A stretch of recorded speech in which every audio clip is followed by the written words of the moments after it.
kilometer dari rumah saya. DDI Kabalangan. Pimpinannya waktu itu Kiai Haji Abdurrahman Ambot Daleh almarhum. Besar itu pesantren. Tapi ketika saya menyampaikan hajat saya kepada bapak saya waktu itu, beliau katakan, saya tidak bisa sekolahkan kamu di pesantren. Pesantren kan waktu itu lebih mahal daripada sekolah umum. Pesantren harus bayar biaya pondok, asrama, uang makan, cuci pakaian dan lain sebagainya.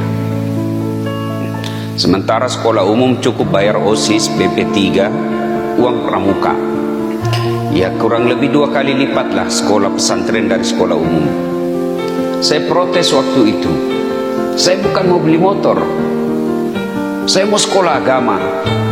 Bapak saya bilang, saya tahu, tapi saya tidak bisa sekolahkan kamu. Saya ngadu kepada Allah, saya protes kepada Allah. Saya tamat SD, kenapa orang tua aku miskin? Saya tidak terima. Saya alhamdulillah sejak SD rajin ke masjid. Akhirnya saya sekolah SMP yang lebih dekat dari rumah saya, 2 kilometer. Ya jalanlah dari rumah ke sekolah waktu itu. Tamat SMP, saya lupakan sudah untuk niat sekolah pesantren. Saya masuk SMA ke Makassar, merantau.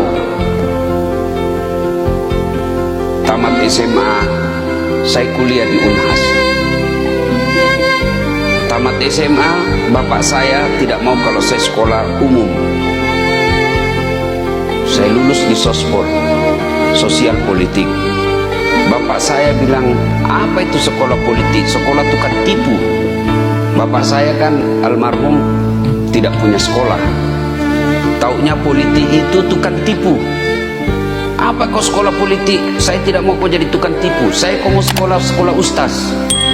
Karena waktu itu sudah mulai dikenal Zainuddin MC. Saya daftarlah di IAIN Alauddin, Institut Agama Islam Negeri, yang sekarang menjadi UIN. Waktu itu saya tamatan SMA pasti kewalahan masuk di sekolah agama. Maka saya mengambil jurusan, niat saya mau masuk di jurusan pendidikan agama dengan niat jadi guru agama, fakultas tarbiyah kalau pendidikan agama. Takdir Allah, waktu itu belum pakai komputer orang daftar, pakai pensil.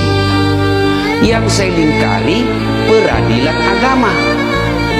Jauh sekali itu kan, pendidikan agama dengan peradilan agama. Pendidikan agama di tarbiyah, peradilan agama di syariah. Lulus saya. Wah, kewalahan saya di dalam. Saya merahasiakan kuliah di Unhas karena bapak saya tidak mau kalau saya sekolah di Unhas 3 semester.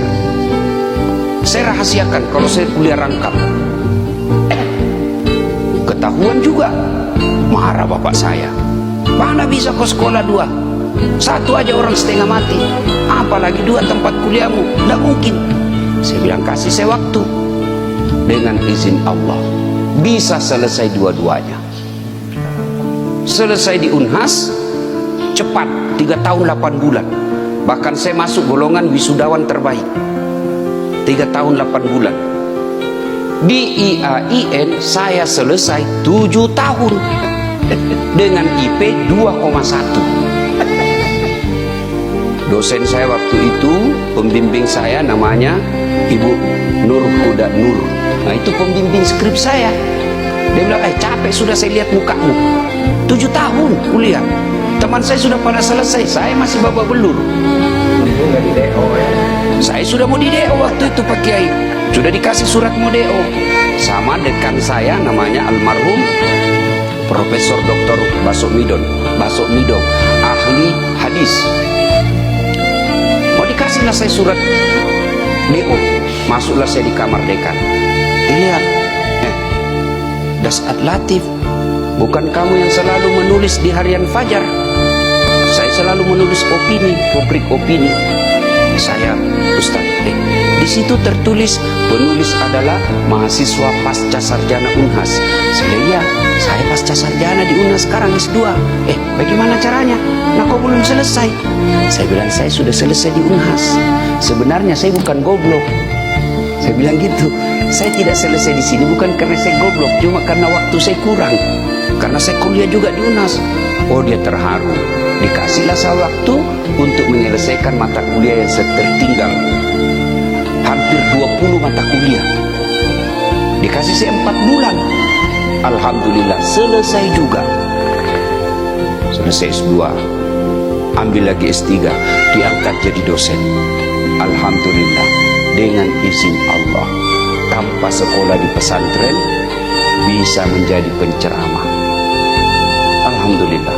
Sementara sepupu saya yang dulu jadi kuliah di sekolah di pesantren, sekarang jadi penjual kayu. Malah ada lagi yang tidak jelas kerjanya, yang pesantren. Kenapa? Karena orang tuanya yang mau kalau anaknya pesantren. Saya alhamdulillah, saya yang mau sekolah agama, meskipun tidak mondok, bisa menjadi penceramah.